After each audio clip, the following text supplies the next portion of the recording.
میری ماں لیلا بھی ہے، میری بہنیں بھی ہیں، میری سکینہ بھی ہے۔ ابن عتیبہ کہتا ہے مولا آپ سے کیا حکم دیں؟ اس نے کہا، مولا نے کہا کہ تیری جیب پہ کچھ پیسے ہیں؟ اگر پیسے ہیں، مولا نے کہا کتنے پیسے ہیں؟ کہا 2000 درہم ہیں۔ مولا نے فرمایا جاؤ کچھ چادریں خرید کر لاؤ۔ ابن عتیبہ کہتا ہے میں نے 1000 درہم سے چادریں خریدی۔ مولا نے فرمایا بیویوں کو جا کر دے دو۔ میں نے بیویوں کو چادریں دی، ہر بیوی کے سر پر چادر آئی۔ عجیب نہیں ہے کہ ہر لمحے کے لیے ایک سکون، ہر لمحے کے ایک سکون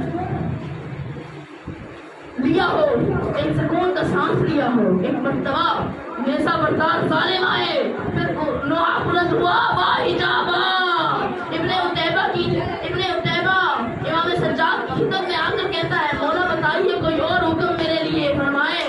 مولا نے فرمایا ابن عتیبہ یہ تمہارے پاس رقم بچی ہے جو نیزوں کو اٹھائے ہوئے ہیں، ان ظالم سے کہو کہ سروں کو آگے لے جائے، اگر کوئی انعام مانگے تو اسے انعام دے دینا۔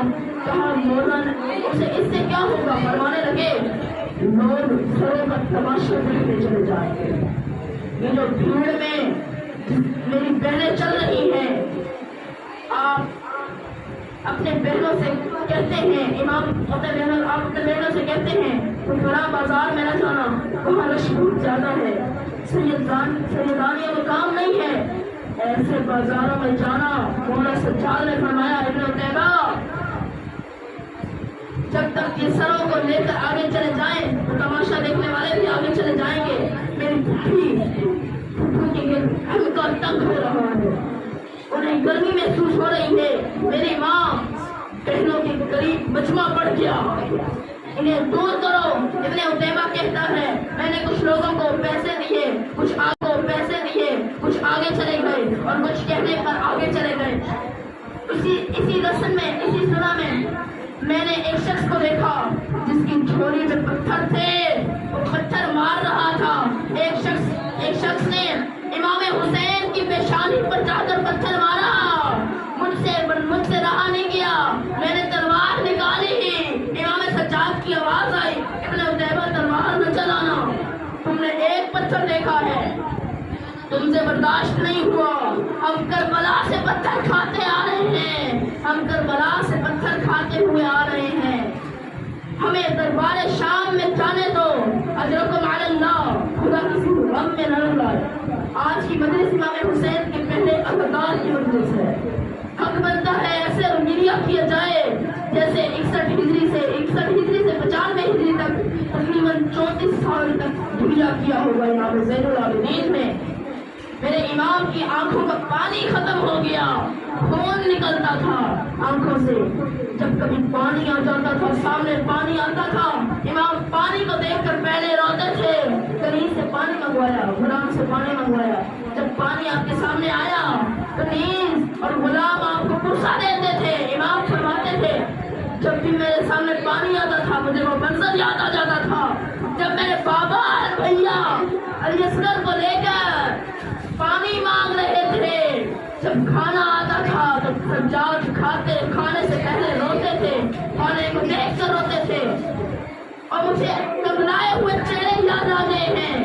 اور میری پھوپھی زینب نے میرے سے پوچھا پھوپھی آپ عالمہ ہیں یا ہمارے معلمہ ہیں، آپ بیٹھ کر نماز کیوں پڑھ رہی ہیں؟ فرمایا زین العابدین جو کھانا ہوتا ہے وہ ٹھپکا ہوتا ہے کہ میں اپنے کھانا اپنے حصے کا بھی بانٹ دیتی ہوں۔ اب میرے لال بتاؤ کتنی دیر میں بغیر کھائے رہوں گی؟ اب مجھ سے کھڑا نہیں ہوا جاتا، اب میں مجھ سے کھڑا ہوا کر نماز نہیں پڑھ جاتی۔ بازار سے گزر رہے ہیں، ایک کسائی کو آتے ہوئے دیکھا، گوشت پر کپڑا ڈال دیا، ایک کسائی نے آتے ہوئے دیکھا امام کو، گوشت پر کپڑا ڈال دیا۔ ایک خریدنے والے نے پوچھا تم نے گوشت چھپا کیوں دیا ہے؟ کہا دیکھو وہ سامنے سجاد آ رہے ہیں، زین العابدین آ رہے ہیں، وہ یہاں کھڑے ہو کر روئیں گے۔ کسی نے پوچھا آپ کو دیکھ کر روتے کیوں ہیں؟ فرمانے لگے مجھے ڈر کربلا کے پر بکھرے ہوئے لاشوں کے گوشت لیا جا رہا ہے. مجھے قاسم کا لاشا یاد آ جاتا ہے. ایک قصائی جانور ذبح کر رہا تھا. چند قدم آگے بڑھ کر امام نے پوچھا تو تم نے پانی پلایا ہے؟ بولا ہم مسلمان ہیں, ہم جانور کو پانی پلا کر ذبح کرتے ہیں. جیسے ہی جملہ سنا کربلا کی طرف رخ کیا, بابا مسلمان جانور کو پانی پلا کر ذبح کرتے. آپ کو اللہ کی ہمت عطا کرے. میرے مولا سے کسی نے پوچھا, مولا سب سے زیادہ مصیبت آپ نے کہاں دیکھی؟ تو امام نے فرمایا, امام نے ٹھنڈی آہ بھری, کہا الشام الشام الشام. میرے مولا نے 3 مرتبہ فرمایا الشام. شاید پہلی دفعہ فرمایا بازار شام, دوسری بار کا مطلب بار شام, تیسری بار کا مطلب بار شام. فرمایا شام ایسے کھیلا جا رہا جیسے پیچھے غموں کو کھیلا. فرمایا رسی میں ہوتے ہوئے تھے. میری بہن سکینہ بار بار آواز لگاتی تھی کہ زینب. فرمایا شام کے سے گزرتے ہوئے انگارے پھینکے, انگارہ میرے سر پر آ کر گرا. میں پکارا, میرے سگڑی انگاری نے انگار اٹھایا. اجرکم علی اللہ فرماتے ہیں جب دروازہ شام پر پہنچایا گیا, زینب نے کہا میں اس دربار میں نہیں جاؤں گی جب دربار میں شرابی بیٹھے ہوں. جس دربار میں شرابی بیٹھے ہوں اس دربار میں علی کی بیٹی کھڑی ہوئے. اللہ اکبر. ایک مرتبہ جناب زینب کا دلال سامنے آیا, کہا اشعث خاموش ہو جاؤ. جہاں کھڑکیاں بج رہی تھی جانوروں کے گلے میں رک گئی. جانور کے پیر میں کھگڑو بندھا ہوا تھا, رک گیا. جس جانور نے بیڑا اٹھایا ہوا تھا, سامان اٹھایا ہوا تھا, وہ اٹھایا رہ گیا. جناب زینب نے کہا خاموش ہو جاؤ. جس طرح جب دربار میں نہیں جاؤں گی تو کہا دربار میں نہیں جاؤں گی. ایک مرتبہ جناب سجاد نے آواز دے کر کہا پھپھی اماں آپ کو بتایا گیا ہے دربار میں جانا ہوگا. پھپھی اماں آپ بابا کے سر کو دیکھیے. پھپھی نے جب بابا کے سر کو دیکھا حسین کی آنکھوں سے آنسو بہ رہے تھے. میری بہن نے آواز دے کر کہا بھیا کس نے رلایا ہے؟ سر حسین کو کس نے رلایا ہے؟ زینب دربار میں چلی جاؤ. فرمایا ہمیں دربار میں ایسی جگہ کھڑا کیا جائے گا جہاں بیچنے والے غلاموں کو کھڑا کیا جائے گا. ہائے جناب سجاد میں آپ کی مصیبت پر قربان جاؤں. امام جب 21 محرم کا دن ہوا امام کو ذہن ملی اور امام نے آخری لمحے امام محمد باقر کو بلایا. کہا آپ کربلا میں کتنے سال کے تھے بیٹا؟ تو فرمایا میں 5 سال کا تھا, 3 سال کا تھا. فرمایا کیا دیکھا تھا کربلا میں؟ کہا دادا حسین جناب علی اکبر کا لاشا لے کر آئے. دادا حسین چچا عباس کا لاشا لے کر آئے. دادا حسین دادا علی اکبر کا لاشا لے کر آئے. دادا حسین کا لاشا لے کر آئے. دادا حسین علی اور محمد کا لاشا لے کر آئے. اب میں نے دیکھا کہ آخری جملہ تھا امام کی روح پرواز کر گئی. یہ وہ جملہ ہے جس پر امام کی روح پرواز ہوئی. کہا میں نے دیکھا کہ جناب زینب کے سروں سے چادریں کھینچی جا رہی تھی. امام سجاد کی آواز آئی انا للہ و انا الیہ راجعون, انا للہ و انا الیہ راجعون. الا لعنۃ اللہ علی القوم الظالمین وسيعلم الذين ظلموا ايهم كلب ينقلبون.